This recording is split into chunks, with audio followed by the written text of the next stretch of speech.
मध्य प्रदेश और छत्तीसगढ़ सरकार की ओर से किए जा रहे एक के बाद एक बड़े फैसले विपक्ष को हैरान कर रहे हैं, क्योंकि इन फैसलों के आधार पर ही बीजेपी लोकसभा चुनाव का भी रोड मैप तैयार कर रही है। वहीं दूसरी ओर विपक्ष राम के नाम पर सियासत करता नजर आ रहा है। ऐसे में सवाल है कि आखिर विपक्ष कैसे करेगा बीजेपी का मुकाबला। करेंगे चर्चा, लेकिन उससे पहले रिपोर्ट देखिए।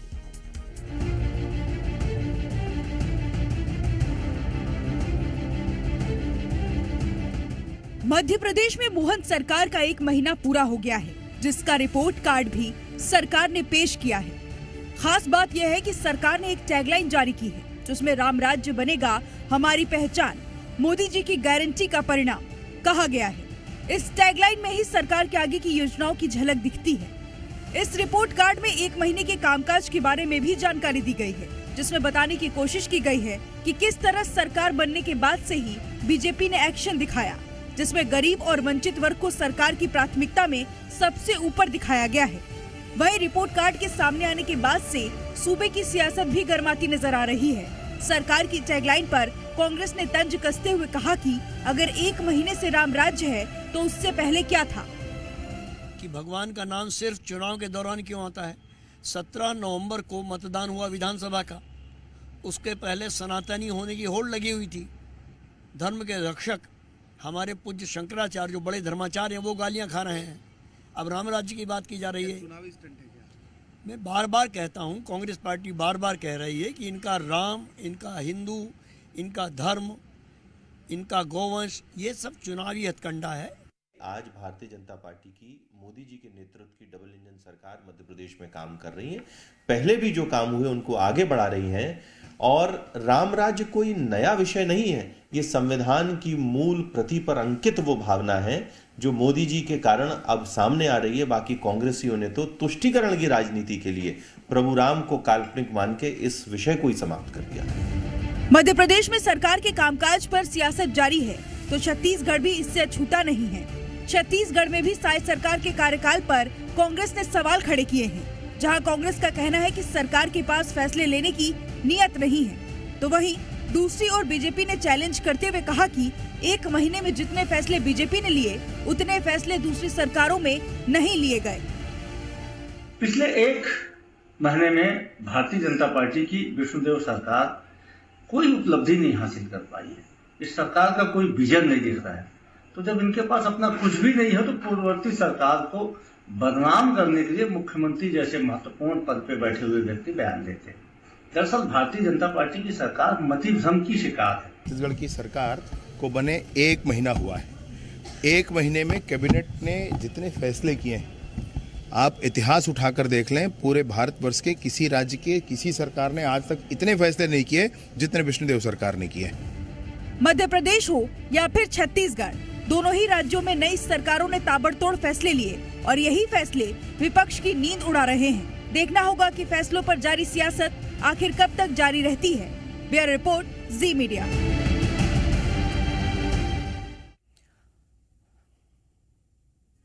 तो चलिए सबसे पहले आपको मोहन सरकार के 1 महीने के अंदर लिए गए फैसलों के बारे में बता देते हैं।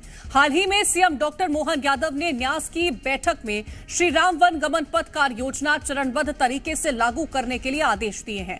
तो वहीं एक बार फिर स्वच्छ सर्वेक्षण अवार्ड 2023 में मध्य प्रदेश फिर से आगे रहा। इंदौर को 7वीं बार देश की स्वच्छ सिटी का अवार्ड मिला है। तो वहीं सीएम बनते ही सबसे पहले डॉक्टर मोहन यादव ने लाउड स्पीकर के अनियंत्रित प्रयोग पर प्रतिबंध लगाया। साथ ही खुले में मांस, मछली की बिक्री पर भी रोक लगाई गई थी। मोहन सरकार ने 1 महीने के अंदर श्रमिक परिवारों को 224 करोड़ का बकाया भुगतान भी किया। तेंदुपत्ता संग्राहकों का मानदेय बढ़ाकर 4,000 रुपए प्रति बोरा भी किया गया। 35 लाख तेंदुपत्ता संग्राहकों को लगभग 165 करोड़ का लाभ मिला है। यातायात सुगमता के लिए भोपाल में बीआरटीएस हटाने का निर्णय लिया गया।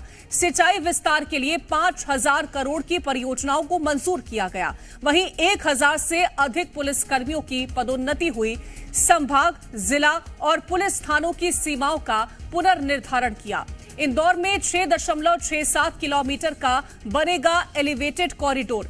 खरगोन जिले के जलूद गांव में ऊर्जा संयंत्र की स्थापना की गई है। तो मध्य प्रदेश के ये फैसले किस तरह से सरकार ने लिए हैं, तो मध्य प्रदेश की मोहन सरकार के साथ ही छत्तीसगढ़ की विष्णु सरकार ने भी पिछले एक महीने में तमाम बड़े फैसले लिए हैं, वो भी आपको बताते हैं। अपनी पहली कैबिनेट की बैठक में विष्णुदेव साय ने पीएम आवास योजना के 18 लाख आवासों को मंजूरी दी थी। तो उसके बाद किसानों के लिए धान की खरीदी प्रति एकड़ 21 क्विंटल की, जो 3100 रुपए क्विंटल के हिसाब से खरीदी जाएगी। वहीं 25 दिसंबर पूर्व प्रधानमंत्री अटल बिहारी वाजपेयी के जन्मदिन पर प्रदेश के 12 लाख किसानों के खातों में बोनस ट्रांसफर किया। विष्णु सरकार ने बोनस के रूप में 3716 करोड़ रुपए किसानों के खाते में ट्रांसफर किए थे। वहीं एक बड़ा फैसला लेते हुए अगले 5 सालों तक गरीब परिवारों के लिए फ्री चावल देने की घोषणा भी सरकार की तरफ से की गई। तो इसी के साथ ही पीएससी मामले की जांच सीबीआई को सौंपने की बात कही गई है। और हाल ही में हुई कैबिनेट की बैठक में विष्णु सरकार ने शिक्षित बेरोजगारों के हित में एक बड़ा फैसला लेते हुए अभ्यर्थियों को आयु सीमा में 5 वर्ष की छूट भी दी है। तो एक बड़े फैसले लिए गए हैं। अब मध्य प्रदेश से चर्चा करने के लिए हमारे साथ अजय दुबे जुड़ गए हैं।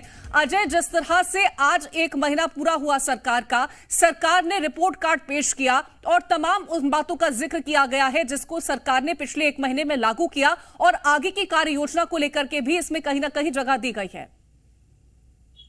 बिल्कुल, मध्य प्रदेश में जब से डॉक्टर मोहन यादव ने कमान संभाली है, फैसलों की फहरिस्त बहुत लंबी है और कई फैसले किए। वो फैसले जो जनता चाहती थी, मध्य प्रदेश की जनता चाहती थी। प्रदेश के पूर्व मुख्यमंत्री शिवराज सिंह चौहान जिन योजनाओं को छोड़े थे उनका क्रियान्वयन, और उसके साथ कई अहम फैसले जिससे जनता परेशान हो रही थी। पहला, लाउड स्पीकर को लेकर उन्होंने पहली बार जब कैबिनेट बैठक की, उसके बाद शपथ लेने के तुरंत बाद अगर वो सिग्नेचर किए तो लाउड स्पीकर, जिससे लोगों को ध्वनि प्रदूषण से दिक्कत होती थी। खुले में मांस बिकने का निर्णय, खुले में मांस, मछली और अंडे जो बिकते थे उससे आवागमन, जो स्कूली बच्चे हैं, जो लोग जो है मांस का सेवन नहीं, माफ कीजिएगा, मांस चिकन नहीं खाते, उनको दिक्कत होती, दुर्गंध आती थी, वैसे फैसले। उसके साथ हुकुमचंद मिल में जो 4800 मजदूर थे, उनका करोड़ों रुपए का भुगतान जो है मुख्यमंत्री डॉक्टर मोहन यादव ने किया। उसके साथ साथ तहसीलों और थानों का पुनर्निर्धारण का काम, उसको लेकर जो फैसले किए। उसके बाद भगवान कृष्ण को लेकर, आस्था को लेकर जिस तरह से लगातार काम कर रहे हैं, उज्जैन, इंदौर में, और जहां जहां भगवान कृष्ण की चरण धूलि पड़ी है वहां पर तीर्थ के तौर पर वहां का विकास करना। आदिवासियों को लेकर तेंदुपत्ता संग्रहण की बात करें तो 3000 रुपए जिस तरह से था उसको बढ़ाकर 4000 रुपए प्रति बोरा का जो फैसला लिया। उसके साथ श्री अन्न को लेकर जो आदिवासी और जो अलग अलग अंचलों में जो है कोदो, कुटकी जैसे जो अन्न है उसको प्रोत्साहित करने के लिए 10 रुपए प्रति किलो दर से उसे देने का, और उसके साथ राजधानी भोपाल के यातायात को सुगम करने के लिए बीआरटीएस को हटाने का निर्णय और फ्लाईओवर बनाने का निर्णय। तो कई अहम प्रस्तावों पर उन्होंने मंजूरी दी है। इससे प्रदेश की जनता बेहद खुश है।